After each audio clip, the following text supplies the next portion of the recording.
Can Naruto solo the Admirals? Let's talk about it. I'll briefly scale all three Admirals and we'll see how they match up against Naruto.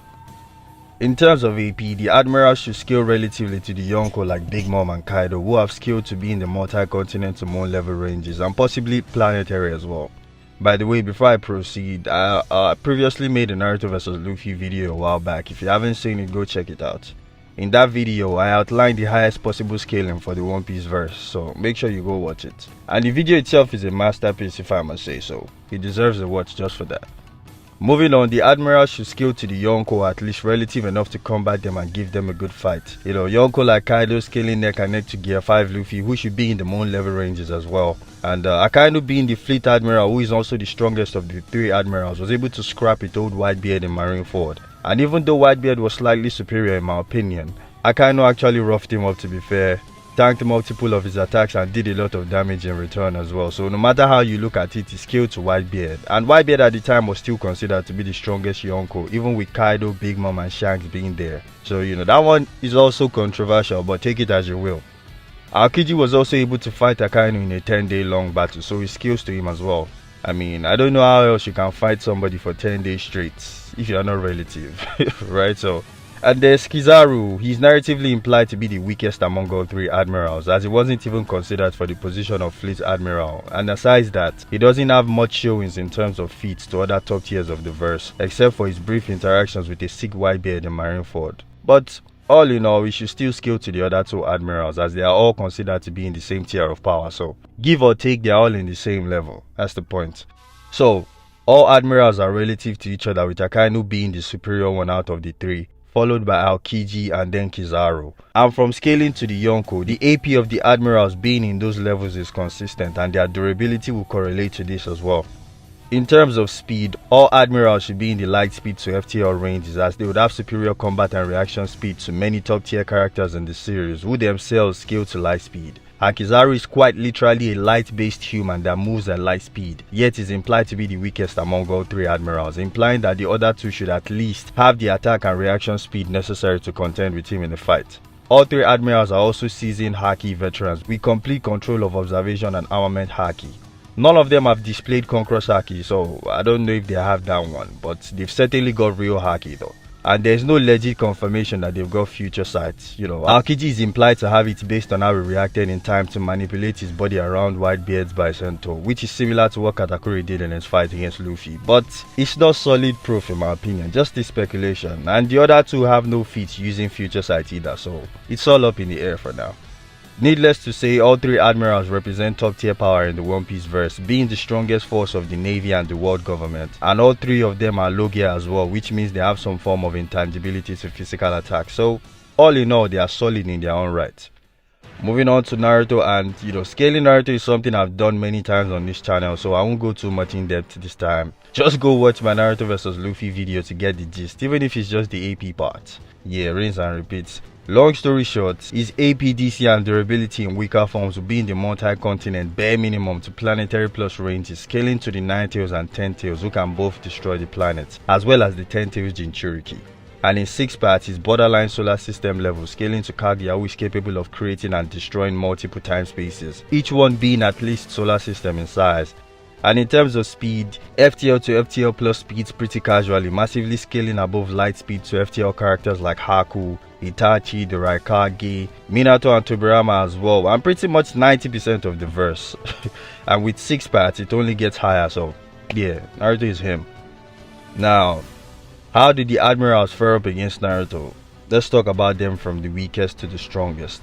Normally, I would talk about Kizaru first since he's the weakest, but ironically, he's also the most contentious one here, for obvious reasons, so let me just save him for last. Let's start with Aokiji. Without wasting any time, Aokiji is getting folded, low difficulty, no difficulty. As I scaled him earlier, he's simply too weak, he's too slow. His AP should be in the moon level ranges to large planetary, and if you highball, dwarf star level. Even if you did all of that, he still wouldn't be on Naruto's level, and at best, they'll be equal in speed. And I know you're wondering how Naruto would even harm Aokiji considering his Logia with intangibility. Well, I already made a video on how to counter Logias, like a while back, maybe like 2 months ago. So make sure you go watch that video, but I'll still obviously have to talk about the points I made there, just a couple of them, right? So Aside the common weakness, which is the haki power system. Naruto obviously doesn't have that, and I'm not equalizing power systems here. So chakra isn't equal to haki, but there's still the fact that elemental disadvantage is enough to bypass Logia intangibility and make them vulnerable. And of course there's the water weakness as well, we all know it.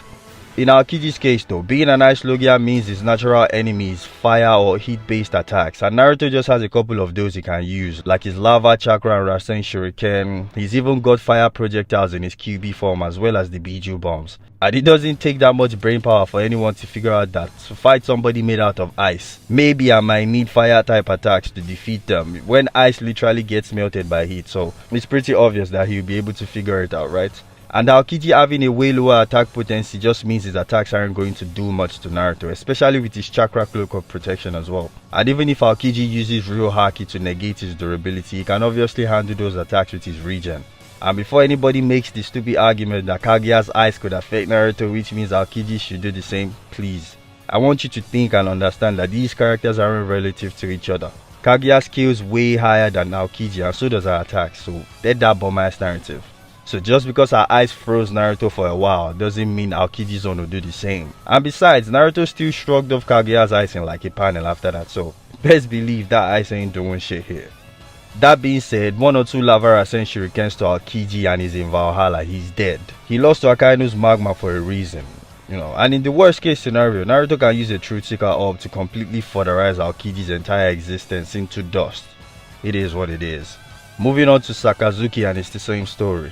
Sure, he's the strongest one, he's stronger than Kizaru and Aokiji, but he's not strong enough to give Naruto a good fight. Akainu being a magma man means that he's going to be throwing some volcanic attacks at Naruto, but unfortunately for him, it's all going to be useless as we've seen Naruto even in a much weaker form handle attacks like that, and he was just fine. In just case CM1, he's able to grab the Four Tails Jinchuriki, who was literally covered in lava from head to toe. And of course Naruto felt the heat, but he easily bore through it and didn't sustain any major damage or wounds afterwards. And Akainu being weaker than Naruto in terms of AP just makes this a million times worse for him. That being said, even if you equalize attack potency and speed, Naruto still has his regeneration on his side, so he would simply heal from the burns anyway. And it would be stupid to assume Akainu's magma can even get through Naruto's chakra when Amaterasu, which literally burnt the Raikage's lightning armor, didn't even bypass his base QB cloak. For the people who don't know, lightning is like 30 times hotter than magma, and Naruto's rival is quite literally a lightning fiend who he has faced many times over, and tanked all his attacks with minimal efforts. Lightning being 5 times hotter than the surface of the sun, yet a much weaker and less potent Amaterasu from Mangekyo Sharingan Sasuke could just burn lightning to nothing. And it makes sense because it's an attack stated to burn as hot as the sun, so I think I've more than enough proven that Akainu's magma just wouldn't do anything to Naruto. Even if Akainu used real haki to bypass his durability and send some magma into his insides, it's still futile as Naruto has shown to be able to handle his own QB chakra, which has some heat manipulation, and he bore through the attacks even though he kept destroying his insides while repairing it at the same time. There was even a time Sasuke put a whole lightning fist through Naruto's lung and he just regenerated it like it was nothing. Lightning fried Naruto's lungs and he regenerated it, so, you know, magma, that's not gonna work either. And as far as how Naruto will negate Akainu's Logia intangibility, it's very simple and straightforward. On top of having an inherent weakness to water, being a devil fruit user, the water element itself also cools down magma if it's strong enough. But I mean, the first thing anybody does when they see fire is to find some water to put it out. You know, once you see fire burning, everybody shouting, bring water, right? Anybody with a decent amount of brain cells will be able to think of that, not to talk of a batty genius like Naruto. As soon as he notices any magma activity going on, he's pulling out the water Rasen shuriken and drowning Akainu's bomb ass to Kingdom Come. He would negate his magma with water and cook his ass with a Biju bomb or something. Naruto at this point also has complete mastery of all 5 chakra natures, as well as the yin yang release, so he could just use a normal water ninjutsu anyway. He could just create some water ability to just end Akainu. And worst case scenario, he use a Truth Seeker orb to erase Akainu completely. GG. Now moving on to the main man himself, Borsalino Kizaru. When it comes to attack potency, he's complete fodder to Naruto, so there's no need to stay stuck on that. But this guy Kizaru is ridiculously overrated, and it's due to these 2 reasons I'm about to mention, so I want to carefully debunk them. First is his speed. People hype this guy's speed so much you think he could travel beyond time, but he's quite literally stated and implied many times to only be able to move at the speed of light. So at least in terms of travel speed, he's just speed of light speed. And if you've been following my analysis and scaling, you know that level of speed isn't doing anything to Naruto.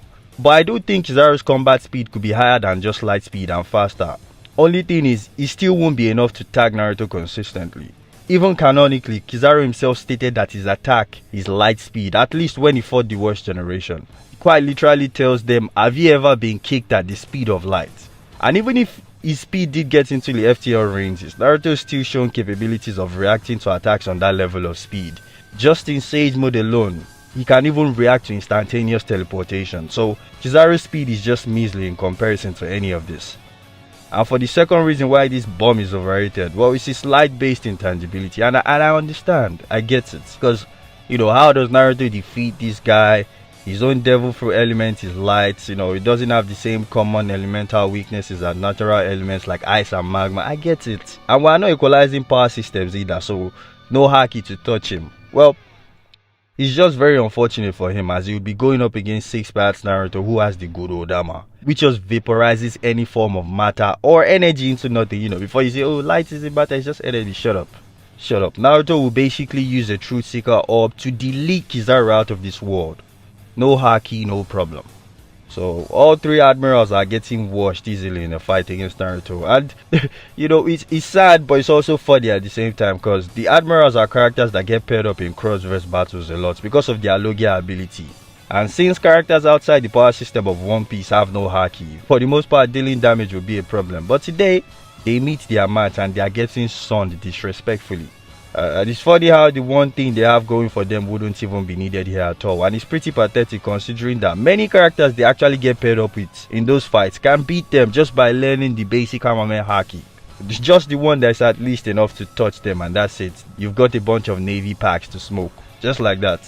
And I could have gone out of my way to imply that haki being spiritual energy based, chakra also being spiritual energy in nature, should help Naruto negate Logia intangibility, but then if I did that, One Piece fanboys will ignore every other point I made in the video and try to run with that single one to try and discredit my entire video. So I'm not going to give you that luxury in any way. You must realize that no matter how this is played out, there is no hope for these guys. The admirals are getting washed, like I said. No haki, no problem. It is what it is.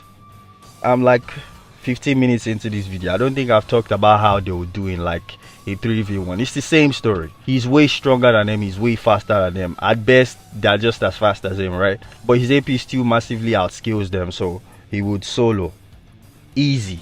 All 3 admirals can run up on him if they want. Naruto will just make QB clones for every single one of them. One admiral gets 100 Naruto clones each, and they are getting washed. So, it is what it is.